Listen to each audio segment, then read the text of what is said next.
ពួកអកុលស័យនាំនេះដាក់កុសនិតរបស់វា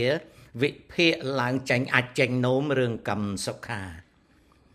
ហែងបំផ្លាញកម្មសុខាបំផ្លាញពួកកម្មសុខាអស់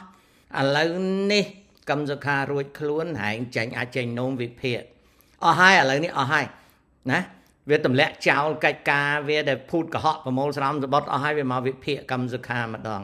ហើយវិភាគទៅហើយខំប្រឹងវិភាគរឿងកម្មសុខានឹងទៅ